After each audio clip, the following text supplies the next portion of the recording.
Hello, I'm Richard Hooper and this is SatTV Week. Now I'm here on the Isle of Man where I'm pleased to be joined by Tina Rawlinson of Cavendish Trust.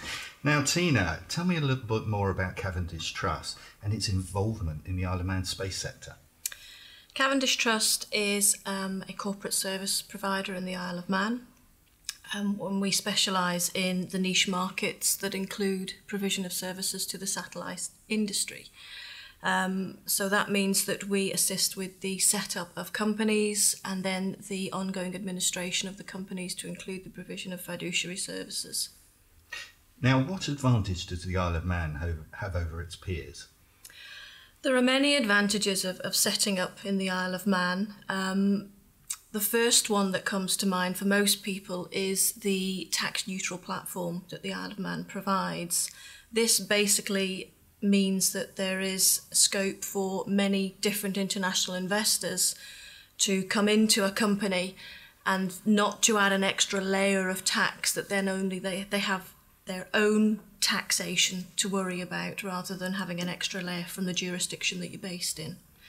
Thereafter, the Isle of Man already has an aerospace cluster set up, so we have lots of industries here that are connected to space that you can tap into, the high tech, the legal, the professional services.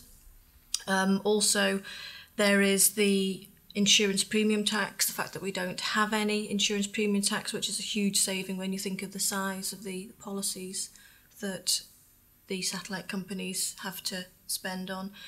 And also then the government, we have a very, very pro-space government. And because we are an island, the government is very, very approachable. And so you can actually deal with the government very, very easily. And so you can move projects forward very easily.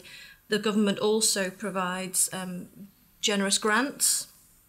If you want to set up business here, they might change with the economic environment, but at the moment it's about 40% on capital expenditure, marketing, etc., things like that. So they're looking for businesses to create a real presence here, which is something that we help with from outset to then helping them grow throughout.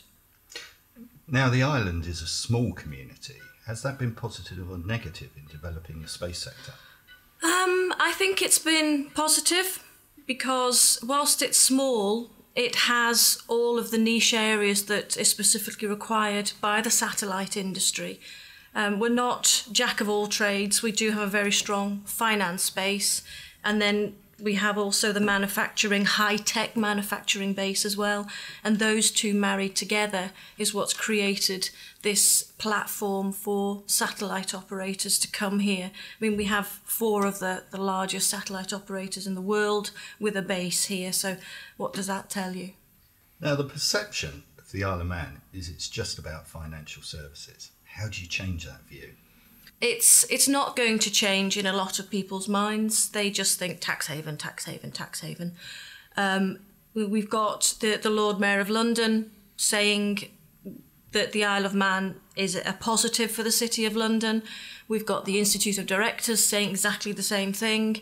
So I think in time it will filter out more, but you're always going to have the negative comments about tax haven, which is something we are trying our hardest to get away from with marketing and PR. We are an international finance centre, which has positives and negatives depending on what's required for your own business structure. So that's something that everybody needs to look at. And really people can't afford not to consider the Isle of Man.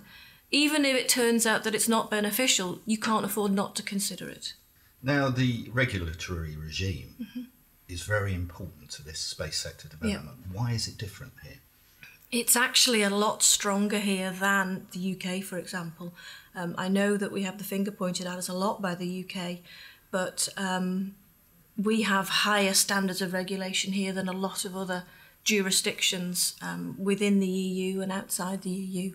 It's something that we have set ourselves ahead of the game because we think we need it for credibility as well.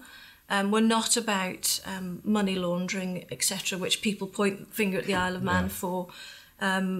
But as with all regulation, people have to adhere to it.